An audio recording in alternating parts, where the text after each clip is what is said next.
Today is Equal Pay Day. We are getting a check on where the nation stands with Brian K. Reaves, the Chief Belonging, Diversity, and Equity Officer at UKG, and Melissa Thomas Hunt, Professor of UVA's Darden and Batten Schools.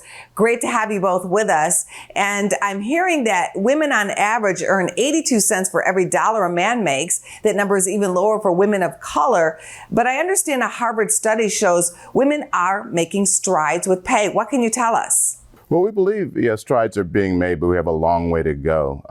In the study that was just published that you're referring to, it sort of focuses on the fact that this is a significantly complex issue. And that's why at UKG, we really think of it not just pay equity from a tactical perspective, but we think of an ecosystem of equity where you need equity of compensation, but you also need equity of representation, opportunity, and well-being.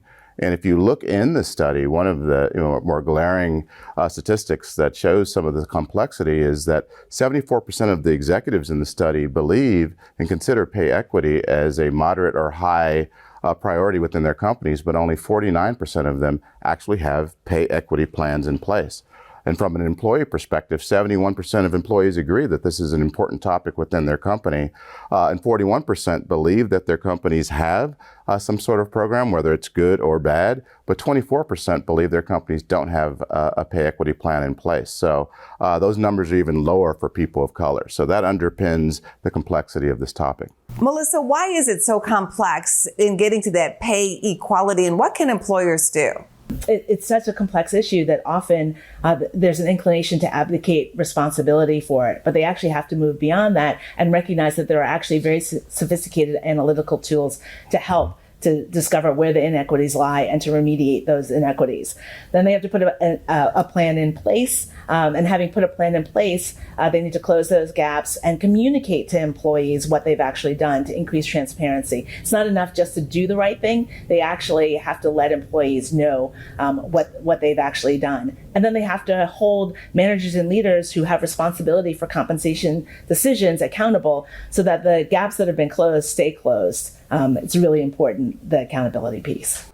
I'd also add to Melissa's great points that a company has to see it as a strategic business imperative. If you don't have pay equity, you won't have long retention, and you won't have engaged employees, and that's your most important asset, or you won't be successful. How is UKG working with companies to help close the gap? Yeah, last year we launched an initiative called Close the Gap. And that initiative is really focused on bringing other companies onto the journey. And what we did in that initiative is made significant investments in programs and partnerships to help accelerate those journeys. As an example, we have a significant philanthropic partnership with an organization called Reboot Representation, which is focused on doubling the number of Black, Latina, and Native American women with computer science degrees. Speaks directly to equity of opportunity. We also made a significant investment in our partnership with the National Women's Soccer League to ensure that there's pay equity in that great sport between men and women. What's the best way to learn more about this topic or get some help? Absolutely. UKG.com/closethegap. You'll find the study, you'll find those educational resources, and quite honestly, it'll take all of us to ensure pay equity for all of us.